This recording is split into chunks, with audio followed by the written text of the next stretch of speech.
ठीक है। आइए आगे बढ़ते हैं। लास्ट क्लास में जो चीज़ें हम लोगों ने देखी थी वो था एंट्रोपी। एंट्रोपी में हम लोगों ने चीज़ों को डिटेल में देखा और इसमें आगे एक टॉपिक है क्लासियस इनइक्वलिटी।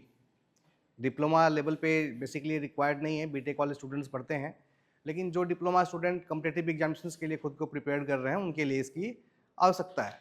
तो आइए देखते हैं कि क्लासियस इनइक्वलिटी क्या है। क्लासियस इनइक्वलिटी को समझने के लिए सबसे पहले हमें रिवर्सिबल और इरिवर्सिबल के अंतर को समझना होगा। और फर्स्ट क्लास में, पहली क्लास में हमने डिस्कस किया था प्रोसेस, जिसमें बताया था reversible process and irreversible process. हमने बात की थी कि कोई भी प्रोसेस रिवर्सिबल नहीं होता है, सिर्फ हम रिवर्सिबल प्रोसेस की कल्पना करते हैं, वो एक आइडियल प्रोसेस है। वास्तविकता में जितने भी प्रोसेस हैं, जो भी रियल प्रोसेस हैं, they all are irreversible process. और इस इरिवर्सिबल वर्ड से ही एंट्रोपी में एक टर्म इंट्रोड्यूस हुआ था, इरिवर्सिबिलिटी। इरिवर्सिबल वर्ड से क्या आया था? इरिवर्सिबिलिटी। और हम लोगों ने कहा था कि entropy is the measure of irreversibility.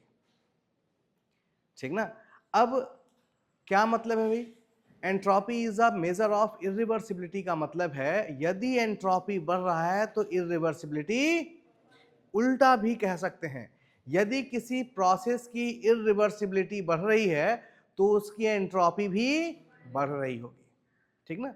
अब इरिवर्सिबिलिटी का मतलब क्या था भाई? लॉसेस, नुकसान, यही था ना।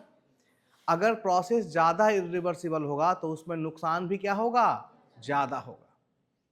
ठीक है। मेजर ऑफ इरिवर्सिबिलिटी, मान लीजिए दो इरिवर्सिबल प्रोसेस हैं, एक की इरिवर्सिबिलिटी 20% और एक की 30% है, यानी जिसकी इरिवर्सिबिलिटी 30% है उसमें लॉसेस क्या है? ज्यादा हैं। बात समझ में आ रही है?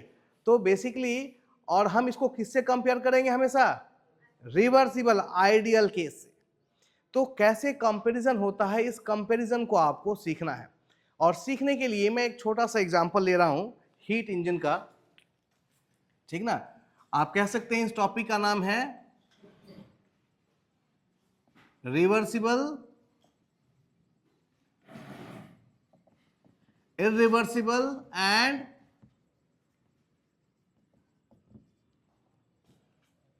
Impossible engine, heat engine.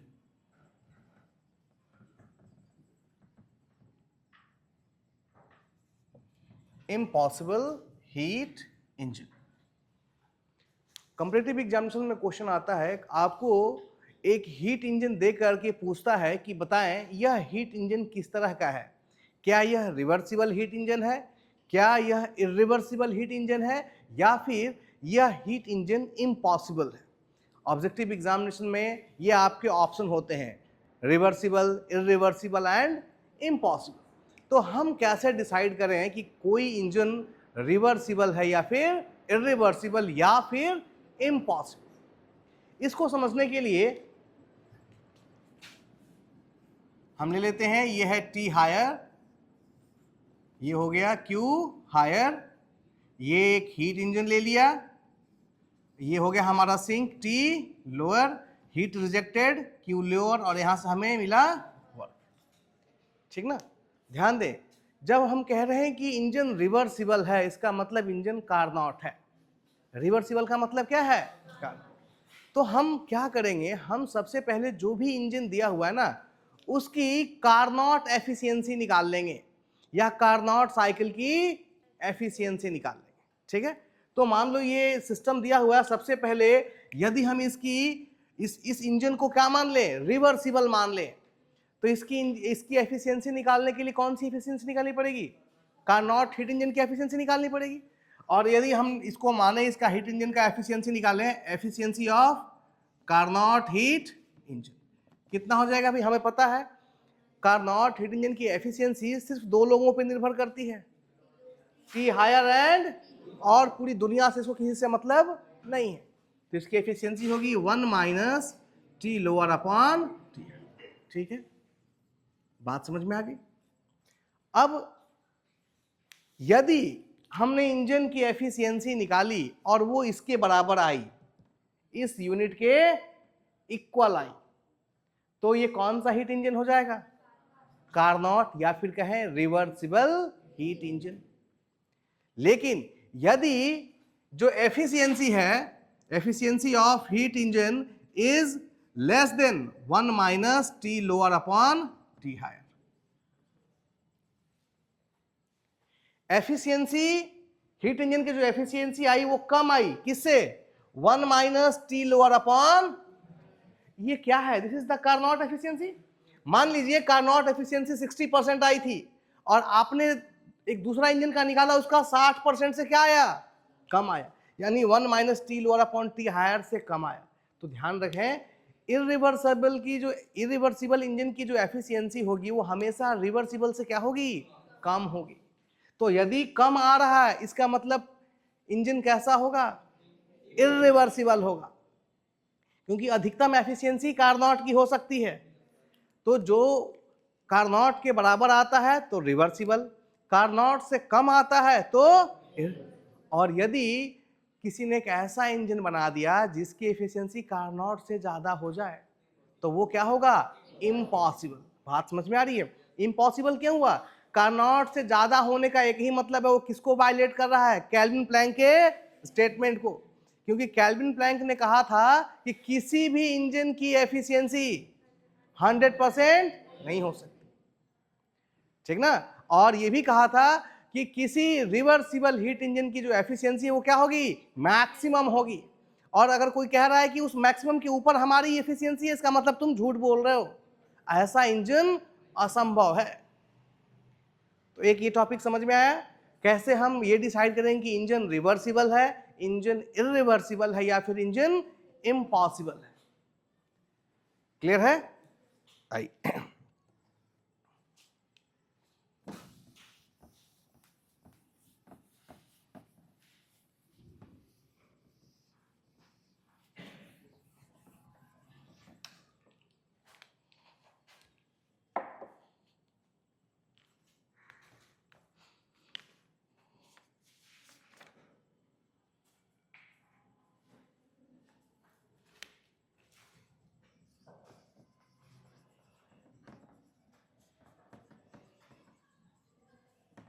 अगला टॉपिक है आपका क्लासियस थ्योरम, ठीक ना?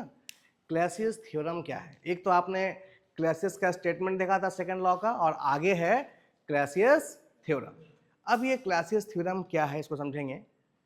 क्लासियस थ्योरम कहता है कि किसी भी साइकिल में, ठीक ना, किसी भी साइक्लिक में जो साइक्लिक इंटीग्रल होगा डी क्यू बाई टी का, ठीक ना, वो हमेशा किसके बराबर होगा? 0 के बराबर होगा। फिर से समझें, द साइक्लिक इंटीग्रल, समझे पहले, ये साइन किसका है? इंटीग्रेशन। ये साइकिल साइन किसका है? इंटीग्रेशन का मतलब क्या होता है? जोड़। डिफरेंशिएशन का मतलब डिफरेंस, घटाव निकालना, और इंटीग्रेशन का मतलब इंटीग्रेट, समेशन, जोड़ना। इसी के लिए एक साइन हम लोग और भी यूज करते हैं, सिग्मा। आप इसको भी और इसको, दोनों में कोई अंतर है नहीं, सिर्फ तरीका अलग अलग है, ठीक ना? इसका काम भी जोड़ है और इसका काम भी जोड़ है। तो इसको हम इंटीग्रल कहते हैं। और इस इंटीग्रल में यदि यहां पर एक राउंड साइकिल बना दिया जाए, गोल, तो इसको हम लोग पढ़ेंगे साइक्लिक इंटीग्रल। क्या पढ़ेंगे? साइकिल। बात समझ में आ रही है? ऐसे है तो सिर्फ इंटीग्रेशन, और उसमें एक गोल कर दिया गया, यानी किसको रिप्रेजेंट कर रहा है? एक साइकिल को रिप्रेजेंट कर रहा है, इनिशियल फाइनल से। तो इस साइन को क्या पढ़ेंगे? Cyclic integral. किसका? D Q by T. Cyclic integration of D Q by T in a reversible cycle. अब रिवर्सिबल के लिए हम यहां पर सिंपली क्या लिख देते हैं? आर। ये हमेशा किसके बराबर होगा? 0।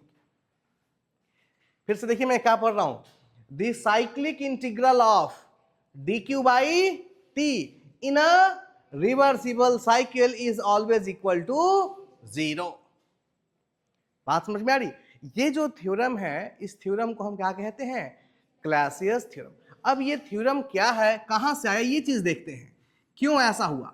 सबसे पहले तो समझें, रिवर्सिबल के केस में ds is equal to d Q by T. ऐसा कब होगा, when the process is reversible.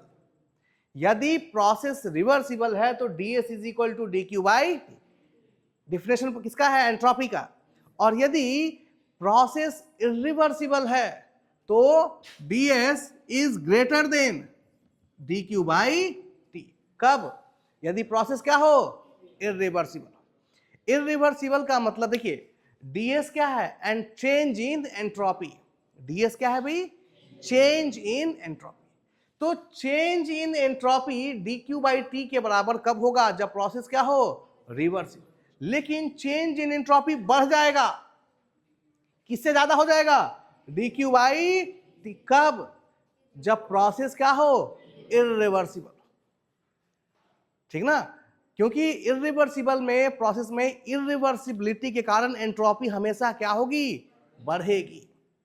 और यदि हम प्रोसेस को रिवर्सिबल रखें तब ds किसके बराबर होगा, dq। लेकिन यदि प्रोसेस इरिवर्सिबल हो गया तो लॉसेस, नुकसान आपका हमेशा क्या होगा, बोलेंगे सर ऐसा क्यों, इसके लिए समझे जरा। अभी अभी हम लोगों ने हीट इंजन देखा था, T higher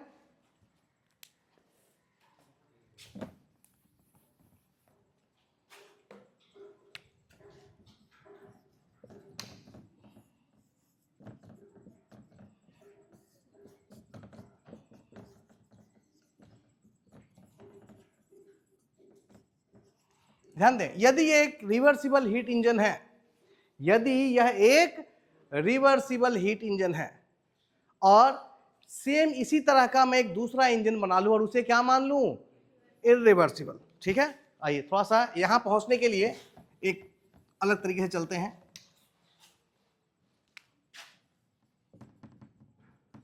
TH Q added heat engine, T lower, Q rejected and this is work। इसे हमने मान लिया रिवर्सिबल हीट इंजन और इसे हमने मान लिया इरिवर्सिबल हीट इंजन।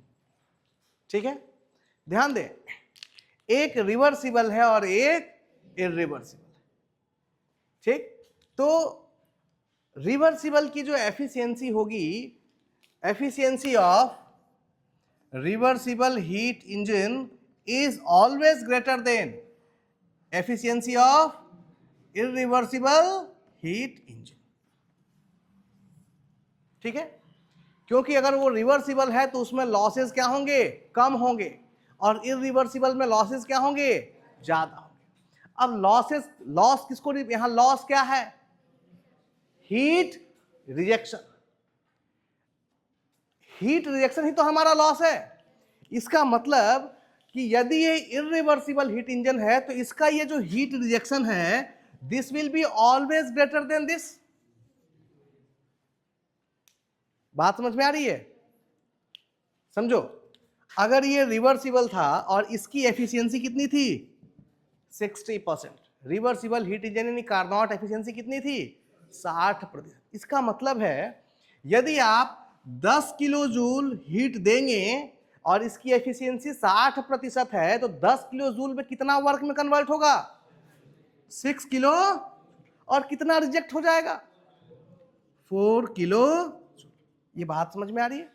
अब इरिवर्सिबल की जो एफिशिएंसी है वो रिवर्सिबल से हमेशा क्या होती है, इसका मतलब हमने मान लिया इसकी एफिशिएंसी है 40, कम है, रिवर्सिबल से क्या हो गई, कम हो गई। इसका क्या मतलब है कि यदि आप इसको भी 10 किलो जूल दें तो ये कितना कन्वर्ट करेगा वर्क में, 4 किलो जूल, और 6 किलो जूल क्या होगा। क्या मतलब बताया कि जो हीट रिजेक्शन है किसमें, इरिवर्सिबल हीट इंजन में, वो हमेशा ज्यादा होगा किससे, रिवर्सिबल हीट इंजन के हीट रिजेक्शन से। बात समझ में आई। यही रीजन है कि रिवर्सिबल की एफिशिएंसी हमेशा ज्यादा होगी और इरिवर्सिबल की कम, क्योंकि इरिवर्सिबल में जो हीट रिजेक्शन होता है वो रिवर्सिबल से हमेशा क्या होता है, ज्यादा होता है। और जो हीट रिजेक्शन है यही तो लॉस को रिप्रेजेंट करता है, यही तो नुकसान को रिप्रेजेंट करता है, ये अनअवेलेबल पार्ट ऑफ एनर्जी को रिप्रेजेंट करता है। इसका मतलब हम यहां लिख सकते हैं कि क्यू रिजेक्शन किसमें, irreversible is greater than Q rejection किसमें, reversible. Very very important. Irreversible engine में जो हीट रिजेक्शन है वो हमेशा ज्यादा होगा, किसके कंपैरिजन में भाई, रिवर्सिबल के कंपैरिजन में। और चूंकि हीट रिजेक्शन ज्यादा है तो जो वर्क मिलेगा वो क्या मिलेगा, कम मिलेगा, और इसीलिए उसकी एफिशिएंसी क्या हो जाएगी, कम हो जाएगी। बात समझ में आ रही है, रिवर्सिबल और इरिवर्सिबल का क्या मतलब है। ठीक है, हम लोगों ने टॉपिक क्या दिया था, क्लैसियस थ्योरम। लाइट बंद कीजिए, फैन बंद कर दीजिए आगे का।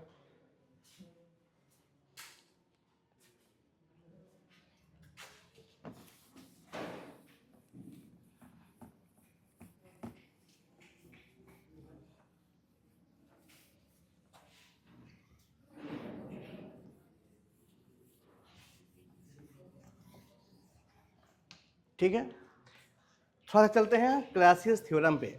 ये जो हमने लिखा कि cyclic integral of D Q by T is equal to 0 for reversible cycle, तो ऐसा कैसे पॉसिबल होता है, इसको समझने के लिए वापस हम कार्नोट साइकिल पे आएंगे। और कार्नोट साइकिल में हम लोगों ने पढ़ा था Q addition upon T H is equal to Q rejection upon T, यही था। Q added upon Q rejected is equal to T higher upon T। ठीक था जी ना। अब जरा देखें ये किसके लिए है, फॉर रिवर्सिबल लिख सकते हैं, या तो कार्नोट साइकिल लिखो या फिर रिवर्स साइकिल लिखो, कोई अंतर नहीं है। अब जरा देखिए, ध्यान दें, Q added upon T higher minus Q rejected upon is equal to, clear है। अब जरा ध्यान से देखिए, क्या इसको हम ऐसे लिख सकते हैं, ये सम ही तो था, एल्जेब्रिक सम। क्योंकि देखिए ये एल्जेब्रिक सम किसको कहते हैं, जिसमें प्रॉपर साइन कन्वेंशन का ध्यान रखा गया। ये एडेड था इसलिए ये पॉजिटिव है, और ये रिजेक्टेड था इसलिए ये नेगेटिव है। तो और ये किसके लिए, ये कार्नोट साइकिल के लिए है।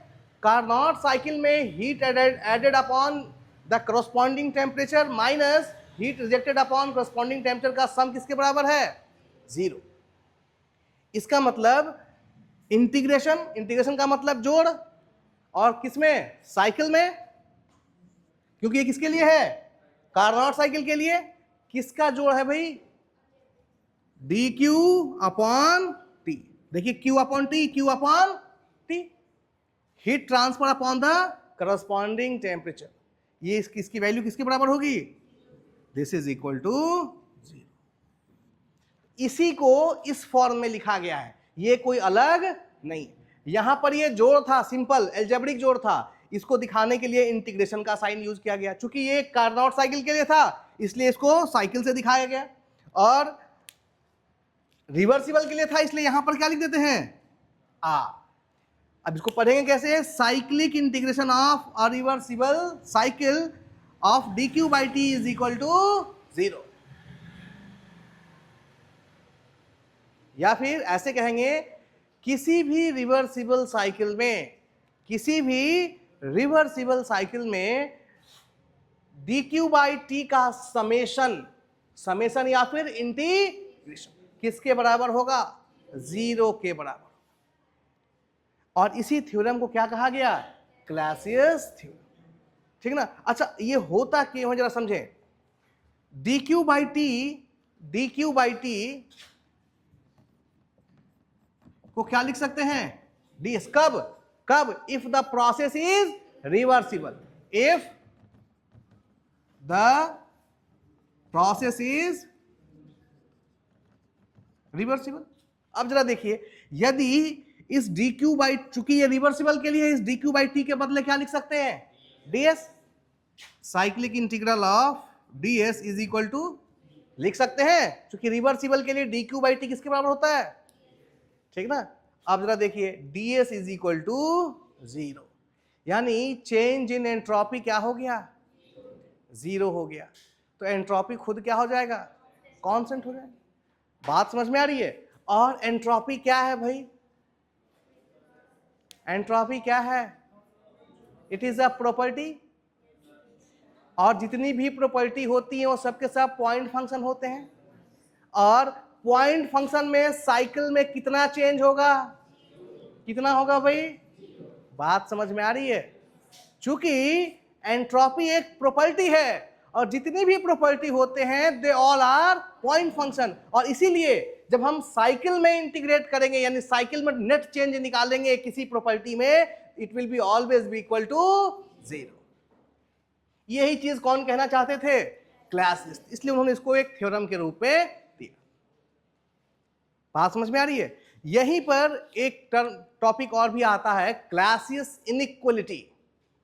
क्लासियस इनइक्वलिटी इसी टर्म के लिए यूज किया गया है। देखें, ये तो रिवर्सिबल के लिए हुआ, ये किसके लिए हुआ, रिवर्सिबल। ध्यान से देखो जरा कितना अच्छा उन्होंने लिखा है यहाँ पे, dq by t for a cyclic integration of dq by t for a reversible cycle is equal to 0। अब उन्होंने आगे लिखा कि cyclic integral of dq by t for irreversible cycle is less than 0, and cyclic integral of dq by t for impossible cycle is greater then 0। ठीक है, समझो ध्यान से। रिवर्सिबल के लिए dq by T is equal to 0 है, लेकिन यदि dq by T less than 0 हो जाए तो साइकिल क्या बन जाएगी। अब ये चीज कैसे देखेंगे भाई, जरा ध्यान से देखो। इरिवर्सिबल के लिए आपको पता है, अगर साइकिल या प्रोसेस इरिवर्सिबल हो तो हीट रिजेक्शन क्या हो जाएगा, ज्यादा हो जाएगा। ठीक है, अब ध्यान से देखो, यहां ये किसके लिए था भाई, कार्नोट के लिए। यहां समझो, इस इक्वेशन को ध्यान से देखना, this minus this is equal to. अब यदि साइकिल इरिवर्सिबल है तो ये जो क्यू रिजेक्शन होगा दिस विल बी मोर। अगर ये बढ़ जाए, पहले राम में से श्याम को माइनस किया था तो क्या हुआ था, अब श्याम की हाइट क्या हो गई, क्यू रिजेक्शन यदि इरिवर्सिबल में बढ़ रहा है तो ये नेट क्वांटिटी भी क्या हो जाएगी, बढ़ जाएगी। अब जब इसमें से इसको माइनस करेंगे तो क्या ये 0 आएगा, 0 से क्या हो जाएगा, कम हो जाएगा, नेगेटिव आएगा, ठीक ना, लेस देन 0। इसीलिए cyclic integral of dq by t is less than, कब, कब, when the cycle is irreversible। Clear है। तो यदि साइकिल रिवर्सिबल है तो cyclic integral of dq by t is equal to 0 होगा, और यदि साइकिल इरिवर्सिबल है तो cyclic integral of dq by t क्या हो जाएगा, लेस देन 0। लेकिन कोई ये कह दे कि नहीं, जो क्यू रिजेक्शन है मेरे इंजन का वो रिवर्सिबल से क्या है, कम है। अभी देखिए, अभी हमने कहा ये कि जो हीट रिजेक्शन, अभी हमने पढ़ा कि जो हीट रिजेक्शन इरिवर्सिबल में होता है वो रिवर्सिबल से क्या होता है, ज्यादा। लेकिन कोई भाई साहब आकर ये कहे कि नहीं, हमने जो इंजन बनाया है उसमें जो हीट रिजेक्शन हो रहा है वो रिवर्सिबल से क्या हो रहा है, इसका मतलब वो क्या कर रहे हैं, वो झूठ बोल रहे हैं। ऐसी साइकिल संभव नहीं है, ये असंभव है। इसलिए यदि कोई कहे कि ये चीज छोटा हो जाए रिवर्स, उस केस में ये साइन क्या हो जाएगा, ग्रेटर देन 0।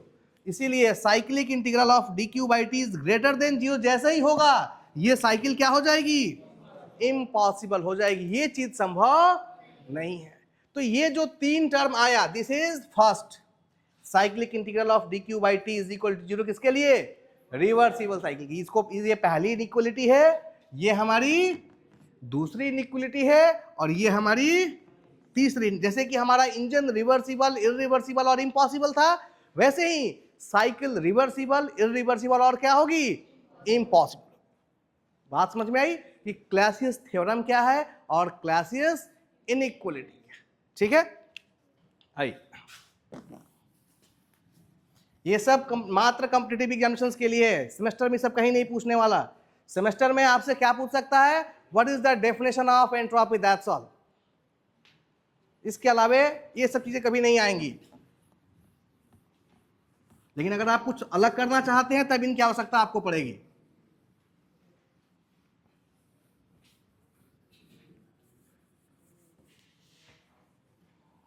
अच्छा, आई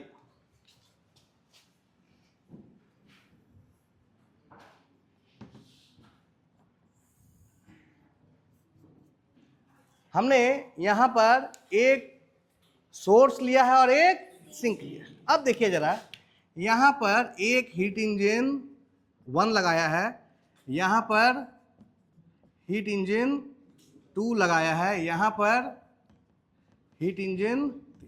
अब कोई पूछे कि भाई बताओ किसकी एफिशिएंसी ज़्यादा होगी, इफ यदि तीनों इंजन जो है रिवर्सिबल इंजन है तो किसकी एफिशिएंसी ज़्यादा होगी, सभी की बराबर होगी, क्योंकि efficiency 1 minus T lower upon, इसको दुनियादारी से मतलब नहीं है, इसको टी लोअर और चूंकि सभी के सभी कार्नोट हीट इंजन है और सबका टी लोअर और टी हायर क्या है, एक ही है, तो सभी की एफिशिएंसी क्या होगी, इक्वल। चाहे वर्किंग फ्लूइड कुछ भी हो, एक में आप हवा डाल रहे हैं, एक में, एक इंजन क्या करता है, हवा खींचता है ना एटमॉस्फेयर से, एक में आपने सिर्फ ऑक्सीजन डाल दिया, एक में आपने नाइट्रोजन डाल दिया, इससे कोई फर्क, यदि टी लोअर और टी हायर सेम है तो हर इंजन की एफिशिएंसी क्या होगी, एक समान। ठीक ना, कोई भी इंजन लगाएं, किसी इंजन की भी एफिशिएंसी टी हायर और टी लोअर के बीच में किससे ज्यादा नहीं हो सकती, कार्नोट की एफिशिएंसी से ज्यादा नहीं हो सकती।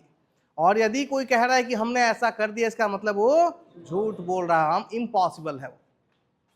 बात समझ में आ रही है।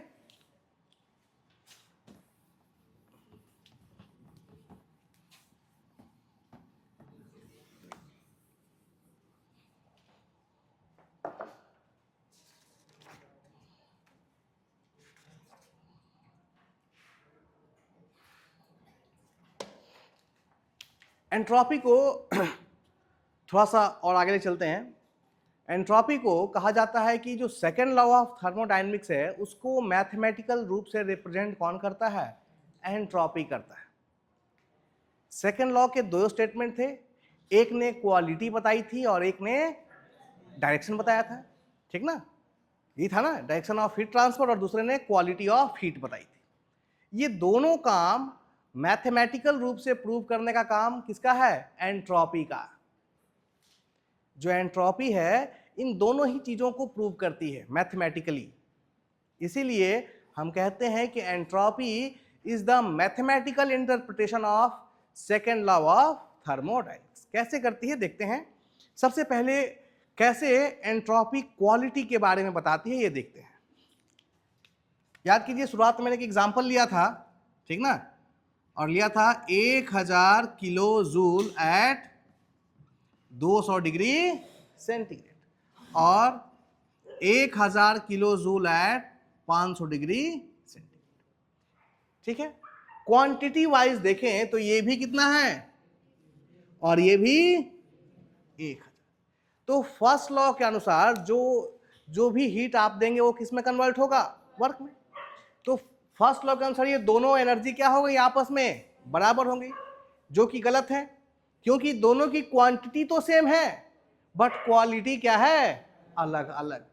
और इसी गलती को छुपाने के लिए, मतलब बताने के लिए कौन आया था, सेकेंड लॉ।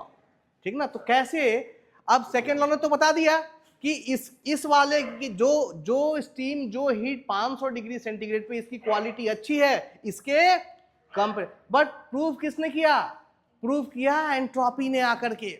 मैथमेटिकल रूप से साबित करने का काम किसने किया, एंट्रोपी ने किया। कैसे किया भाई देखें, इस केस में यदि आप ds निकालें तो ये क्या होगा, dq बाई टी। dq कितना है 1000 और t कितना है, ये कितना आया 5। यहां पर इसको ds1 मान ले और यहां पर इसके लिए ds2, ये कितना हो जाएगा 1000 अपॉन कितना आया। इसका मतलब है ds1 is greater then ds2, यानी एंट्रोपी चेंज 1 के केस में ज्यादा है कंपैरिजन टू। एंट्रोपी ज्यादा होने का मतलब अनअवेलेबल एनर्जी ज्यादा है, because entropy is a measure of unavailable part of energy. इसका मतलब है अनअवेलेबल एनर्जी किसका, of 1 is greater then unavailable energy of 2। Clear है। इसका मतलब अगर अनअवेलेबल एनर्जी ज्यादा है तो कौन कम हो जाएगा, अवेलेबल एनर्जी। हीट को दो भाग में बांटा गया था, क्या क्या, heat available energy plus unavailable energy. जो पार्ट रिजेक्ट होता है उसे अनअवेलेबल एनर्जी कहते हैं, और जो पार्ट वर्क में कन्वर्ट हो गया उसे क्या कहते हैं। तो अगर अनअवेलेबल ज्यादा है तो यहां अवेलेबल एनर्जी क्या हो जाएगा, कम हो जाएगा, अवेलेबल एनर्जी 2।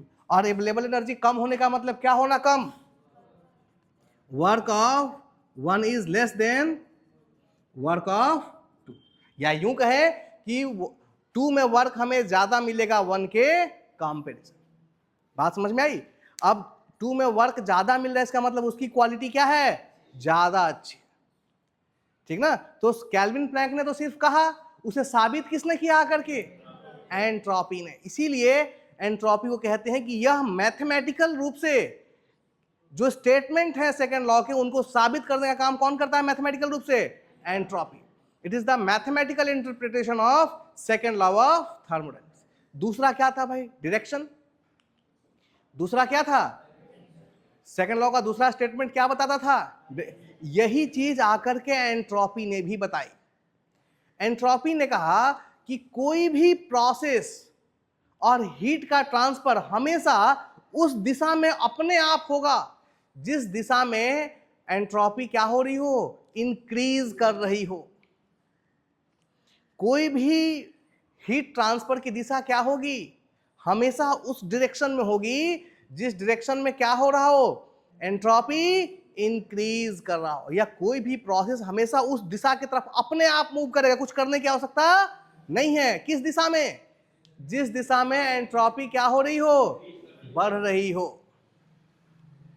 ठीक ना। यानी क्या मतलब है, जरा ध्यान से देखिए, एंट्रोपी किधर से किधर बढ़ रही है। देखिए इसकी एंट्रोपी कितनी थी और इसकी एंट्रोपी कितनी थी। अब देखिए हीट का ट्रांसफर हमेशा किधर से किधर होगा, जिस डायरेक्शन में एंट्रोपी क्या हो रही हो। यानी heat will be transfer from 500 degree centigrade towards 200 degree centigrade. Heat का ट्रांसफर हमेशा 500 से किधर होगा, और ये क्या होगा, अपने आप होगा, कुछ करने की आवश्यकता नहीं। क्वांटिटी वाइज तो दोनों सेम है ना, क्वांटिटी वाइज दोनों क्या है, सेम है। लेकिन हीट का ट्रांसफर इधर से इधर होगा, क्योंकि इधर से इधर एंट्रोपी क्या हो रही है, 2 से क्या हो रही है, 5 हो रही है। तो जिस दिशा में एंट्रोपी बढ़ रही होगी कोई भी प्रोसेस हमेशा क्या होगा, उसी दिशा में होगा। तो ये भी मैथमेटिकल रूप से कौन प्रूव कर रहा है, 2 से 5, ये कौन बता रहा है, एंट्रोपी।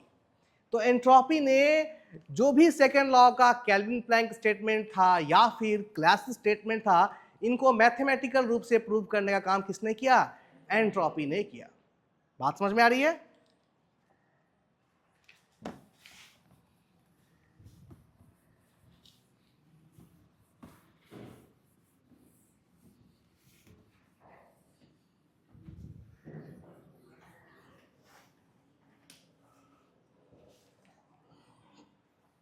ठीक है। अब देखिए एक टॉपिक और भी है, that is called TDS relation. TDS relation next topic है आपका, टीडीएस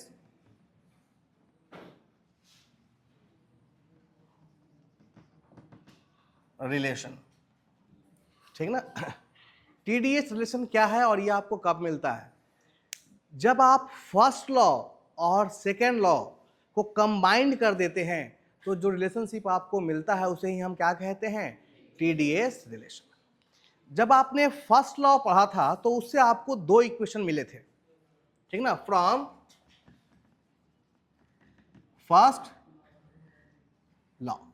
फर्स्ट लॉ से आपको दो इक्वेशन मिले थे। पहला इक्वेशन था d q is equal to D u plus d, ठीक है।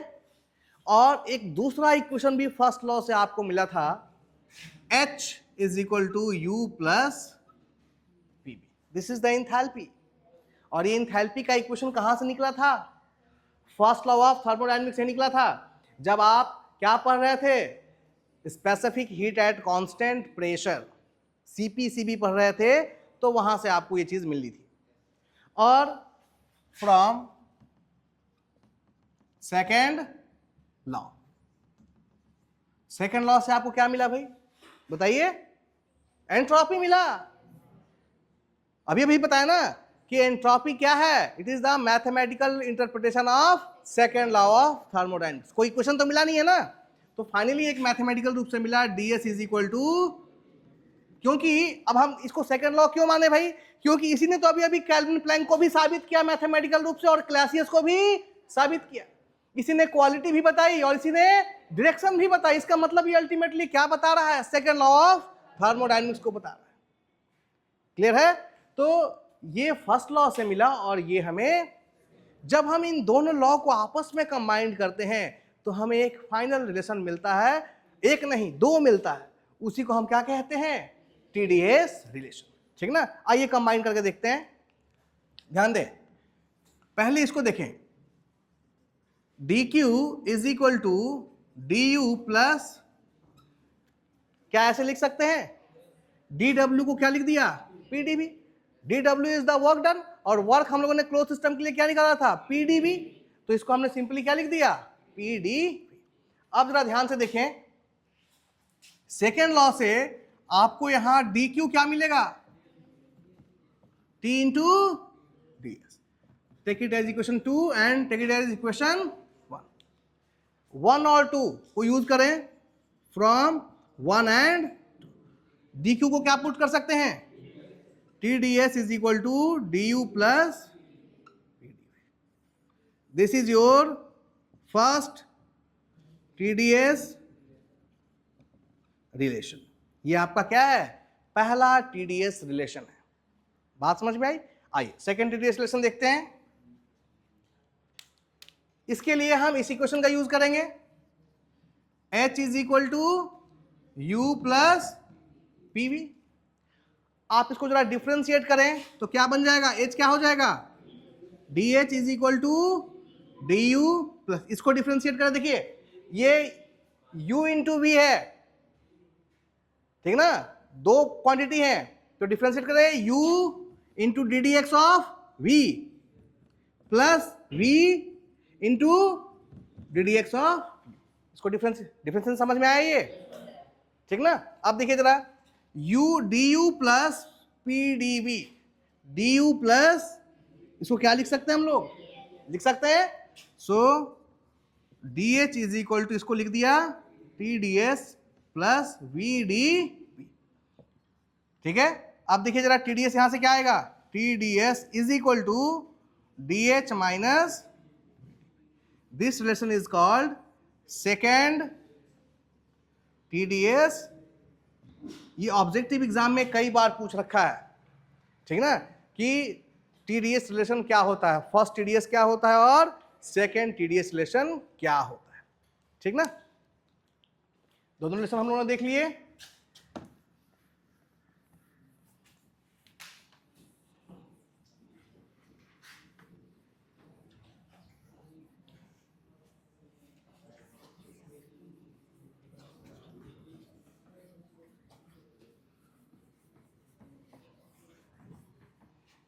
आइए कुछ चीजें और भी देखते हैं। दोनों ही टीडीएस लेसन देखने के बाद एक बहुत खूबसूरत सी चीज है, उसको भी देखें। ds is equal to d Q by T, ठीक ना। यहां से d q is equal to T into, ध्यान से देखना अभी,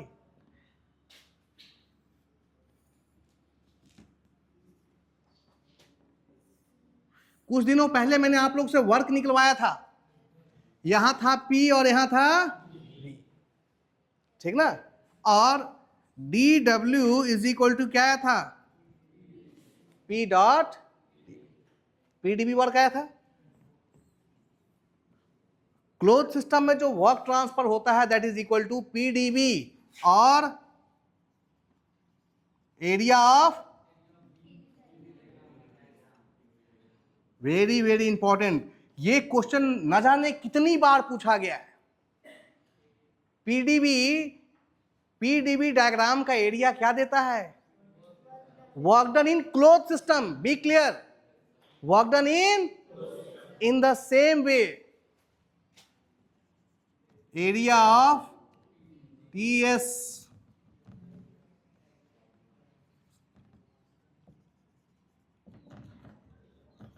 क्या देगा भाई, heat transfer, this is T and this is S, ठीक ना, TS। तो T इंटू डी एस क्या आया है भाई, T इंटू डी एस क्या आया है, DQ, और DQ क्या है, हीट ट्रांसफर। तो ये भी DW पाथ फंक्शन था और हीट ट्रांसफर भी क्या है, पाथ फंक्शन। तो TS डायग्राम का एरिया देता है हीट ट्रांसफर और PV डायग्राम का एरिया देता है वर्क ट्रांसफर। बात समझ में आई, PV डायग्राम का एरिया क्या देगा भाई, वर्क ट्रांसफर, और TS डायग्राम का एरिया क्या देगा। यानी अब यदि आपको हीट ट्रांसफर निकालना हो तो सिंपली किसका एरिया निकालेंगे, temperature versus entropy diagram, clear है। पहले हमको वर्क निकालने के लिए PV डायग्राम का एरिया चाहिए था और अब हीट निकालने के लिए TS डायग्राम का एरिया चाहिए, क्लियर है। राइट,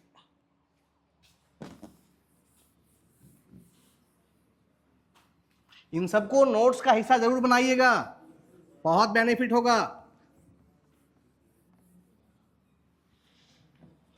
आइए लास्ट टॉपिक 2 मिनट के लिए देखते हैं, फिर बंद करते हैं इसे। लास्ट टॉपिक है टीएस डायग्राम से रिलेटेड है।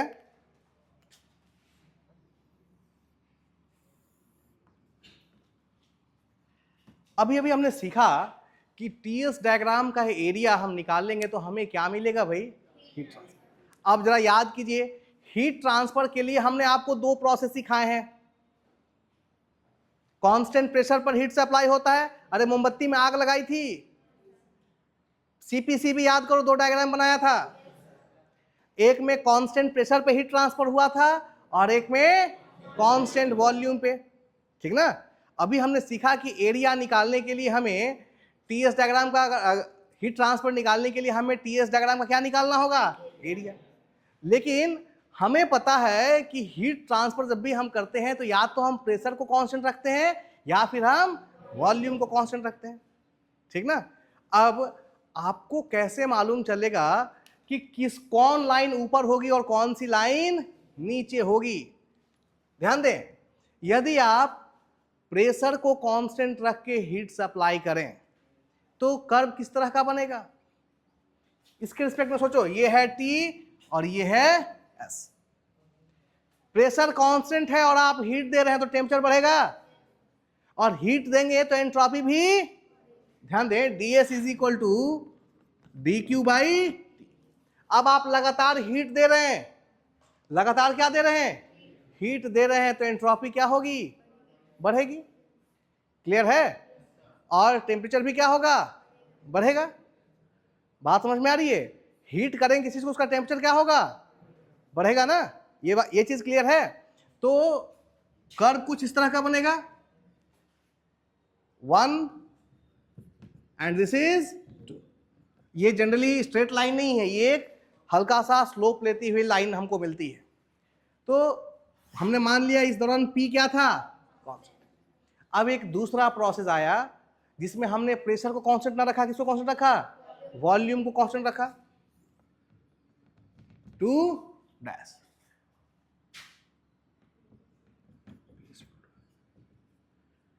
अब कोई कहे कि सर क्यों नहीं इसको नीचे कर देते हैं, ये भी तो हो सकता है, ये भी तो हो सकता है V is equal to C, और ये हो सकता है P is equal to C. Constant pressure में हम हीट सप्लाई करें तो भी प्रेशर और एंट्रोपी, टेम्परेचर और एंट्रोपी बढ़ेगी, और कांस्टेंट वॉल्यूम में हीट सप्लाई करें तो भी टेम्परेचर और एंट्रोपी क्या होगी, बढ़ेगी। तो आप इसको ऊपर और इसको नीचे क्यों कर रहे हैं? Then this is called slope. इसे हम लोग क्या कहते हैं? स्लोप कहते हैं। तो ये बहुत इंपॉर्टेंट है कि टीएस डायग्राम के ऊपर किसका स्लोप ज्यादा होगा और किसका स्लोप कम होगा। जब हमको यही नहीं पता रहेगा, अगर एक साथ हम दोनों लाइन को ड्रॉ करना है तो कैसे ड्रॉ करेंगे, किसको ऊपर रखेंगे और किसको? तो इसलिए हमें जानना जरूरी है कि किसका स्लोप ज्यादा है और किसका स्लोप कम। स्लोप का मतलब है tan theta, this theta is slope. Suppose this is theta 1 and this is theta 2, तो theta 2 is greater than theta 1।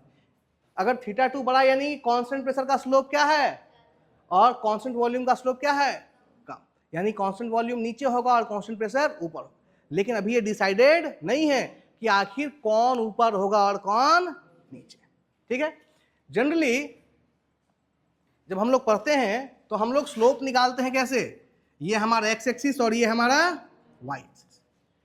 यहां पर एक स्ट्रेट लाइन है, suppose this is dy and this is dx, ये है हमारा थीटा। स्लोप का मतलब tan थीटा, स्लोप का मतलब क्या, tan थीटा। तो tan theta that is equal to slope is equal to dy by dx। p by b होता है ना, p हो गया dy और b हो गया dx, dy अपॉन dx। तो dy बाई dx यहां से theta is equal to tan inverse, यही क्या है, स्लोप। यानी ये एंगल, बात समझ में आ रही है, ये एंगल क्या है, उसी को हम, इसी एंगल को क्या कहते हैं, स्लोप कहते हैं। तो अब हमें मालूम करना है कि टीएस डायग्राम का स्लोप क्या होगा, ठीक ना। तो इसका स्लोप हो गया dy बाई dx, इसका स्लोप क्या होगा भाई, dt बाई, अरे सीधी सी बात है, यहां पे पहले y था और यहां पे पहले, तो स्लोप था हमारा dy बाई dx, यही तो था tan theta. tan theta is equal to dy by, अब y किससे कन्वर्ट हो गया और x किससे कन्वर्ट हो गया, तो dy की जगह क्या हो जाएगा और x की जगह। टीएस डायग्राम का स्लोप किससे दिखाएंगे, dt बाई ds। अब हमें स्लोप मालूम चल गया कि टीएस डायग्राम का स्लोप क्या होगा, dt बाई ds। अब ये किसके लिए ज्यादा होगा, कांस्टेंट प्रेशर के लिए या फिर, ये पता करना है, ठीक है ना। आइए देखते हैं कैसे करेंगे।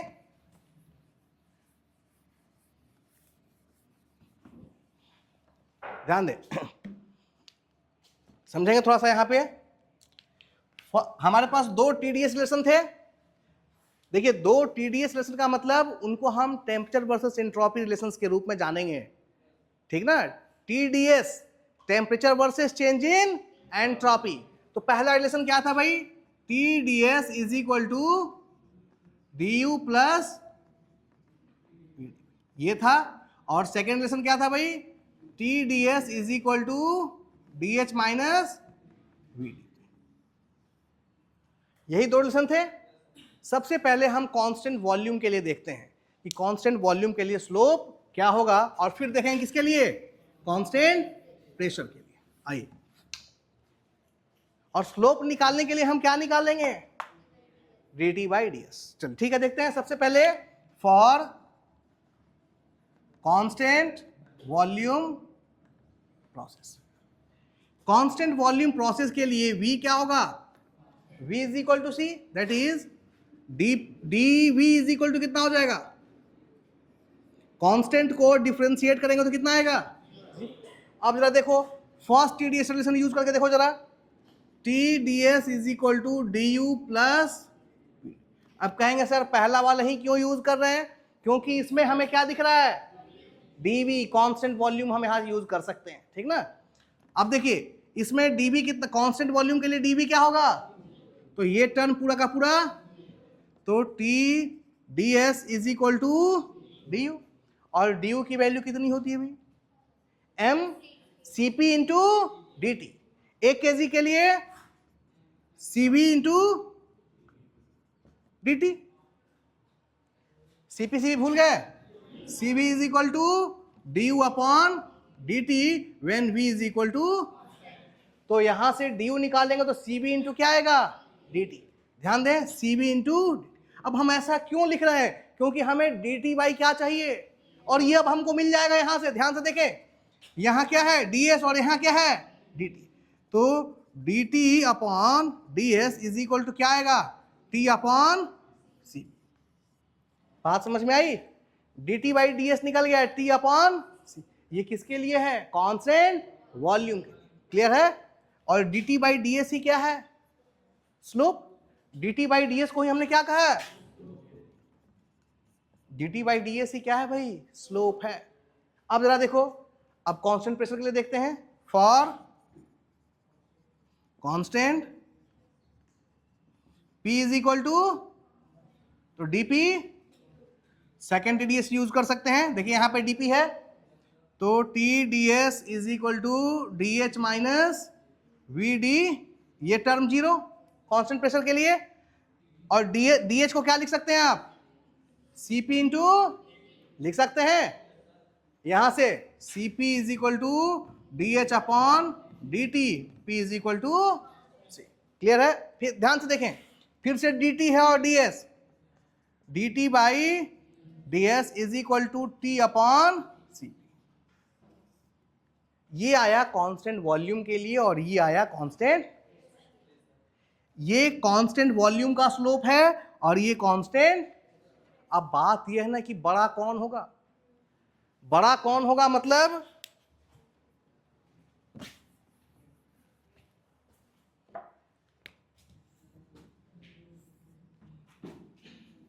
ये हो गया θ1 और ये हो गया θ2। ठीक ना? θ1 और θ2 ही क्या है? स्लोप है, dt बाई ds है। ठीक ना? कौन बड़ा होगा भाई? ध्यान दो, Cp इज ग्रेटर देन, ये तो हम लोग जानते हैं। अगर Cp बड़ा है तो जरा ध्यान से देखो, T यहां भी T है और नीचे C भी, यहां भी T है और नीचे Cp यदि बड़ा होगा तो ये ओवरऑल टर्म क्या हो जाएगा? इसके कंपैरिजन में छोटा हो जाएगा। यानी dt बाई ds क्या हो गया? छोटा हो गया। किसके लिए? कांस्टेंट, यानी कांस्टेंट प्रेशर का dt बाई ds छोटा है। किससे? dt by ds constant volume से। यानी कांस्टेंट वॉल्यूम का स्लोप ज्यादा होगा, यानी θ2 इज ग्रेटर देन, यानी जो बड़ा है वो किसके लिए है? Constant volume. This is v is equal to c and this is p is equal to c। Concept समझ में आया? कौन सी लाइन ऊपर होगी और कौन सी लाइन नीचे? अगर दोनों को हमें एक साथ ड्रॉ करना पड़े तो हम हमेशा कांस्टेंट वॉल्यूम को ऊपर ड्रॉ करेंगे और कांस्टेंट प्रेशर को उसके नीचे, क्योंकि हमें पता है slope of constant volume curve is always greater than constant pressure curve on TS diagram. ठीक ना? इसी के साथ आपका एंट्रोपी कंप्लीट होता है। नेक्स्ट डे हम लोग स्टीम स्टार्ट करेंगे। Okay, thank you.